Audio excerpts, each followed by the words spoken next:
Yeah, Robin, there's two issues. One, the media works on superlatives, so the best, the biggest, the fastest, the worst, and they will always take the extremes. So, a woman giving birth to twins, not interesting. 8 babies, interesting, that gets the news. So they'll always go for the extremes. Now, the other issue here is once you start to have a rolling news system, the media, and it boils down to sound bites again, they will develop a shorthand. So Islamic terrorist is a shorthand to describe a particular type of person. And that shorthand then doesn't get explained. That's simply used in news parlance forevermore.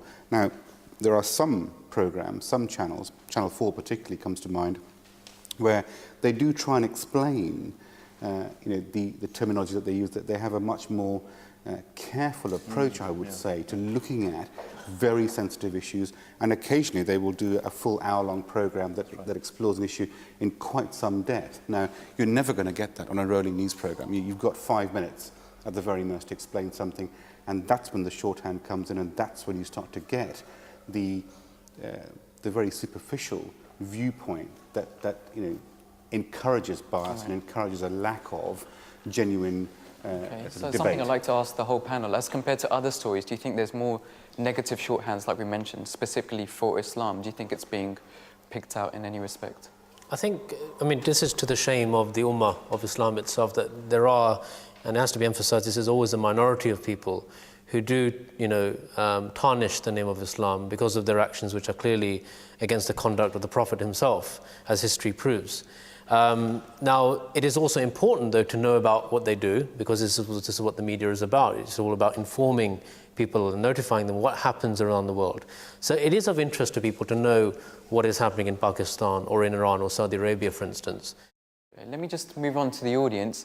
Do you think the reason why Muslims are being shown in the media in a negative way is the way that they react to, to these problems in the media? Are there any views amongst you about how, is it the way that Muslims react that actually gets them this negative press? Has anyone got any views?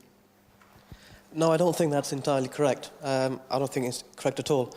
From what I've heard so far from the panel is that the news always targets the extreme.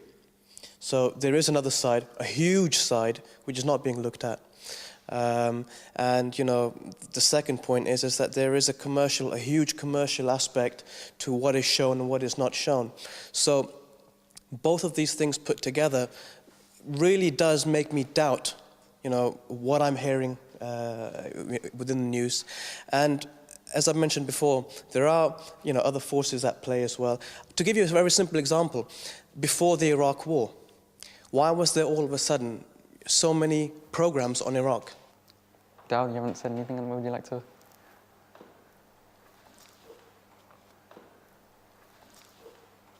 I was going to say something along the lines of, similarly to what Tahir was saying, that sometimes Muslims do vent their anger to these kind of biases in the media in what I feel an excessive way.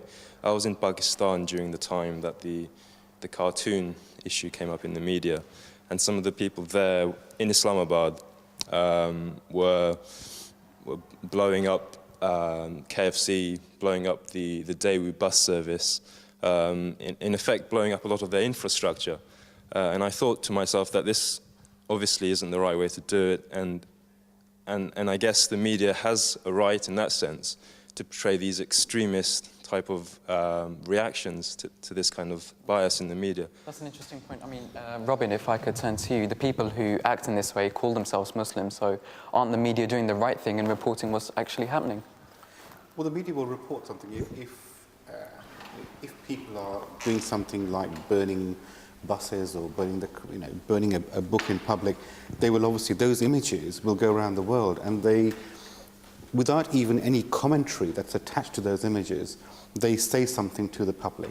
Now, I want to just come on to the issue of the word terrorism is a very apt word, and terror, the striking of fear in people's minds is a very powerful emotion.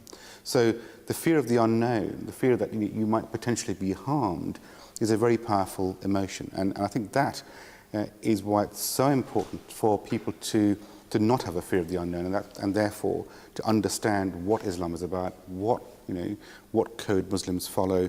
And the more they know about it, the more it becomes a familiar concept and an understood concept, the less chance there is of that fear emerging in people's minds. And I think the fear of the unknown is a very, very powerful issue, and I think it's one that actually the Muslim community more widely needs to tackle and to be much more open, to be as open as possible, to get out there, to say what you believe, and particularly for people. I mean, Robin, in your previous experience, you did a lot of work after 9/11. So how did you kind of counteract that? Yes, and the fallout from 9/11 was very serious for I mean, as you know, for Muslims here, and our advice to all Muslim communities was to not. The temptation was to batten down the hatches. They were under attack from all sorts of areas, and to not go out and talk in the media, to not actually promote what they believed. And our advice was to get out there and do precisely that, because they had to counter some of those negative perceptions, some of those negative images being generated.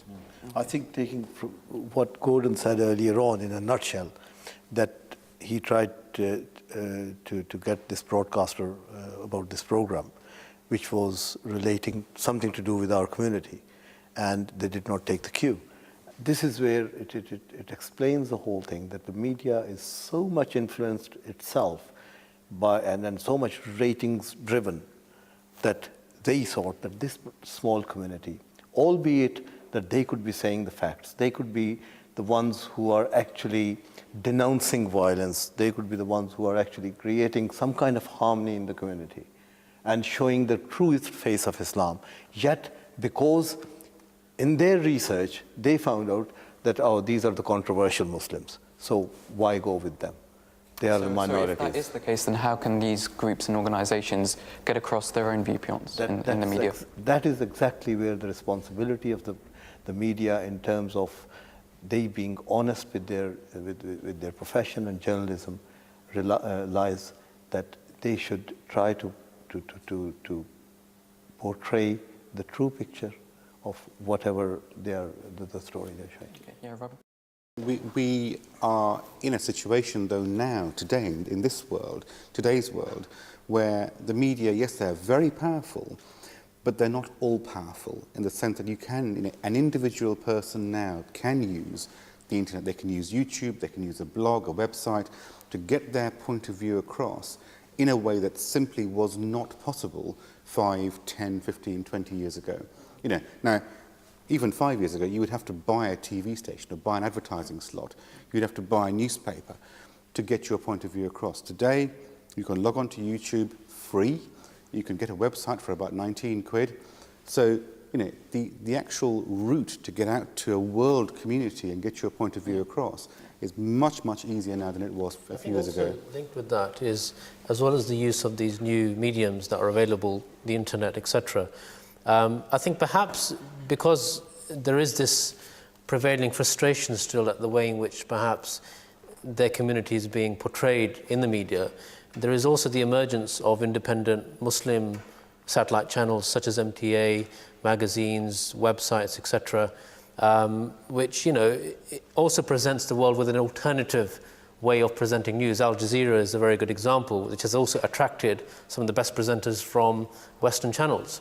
And it's a very different way of presenting news, where there is a very different perspective that is being shared.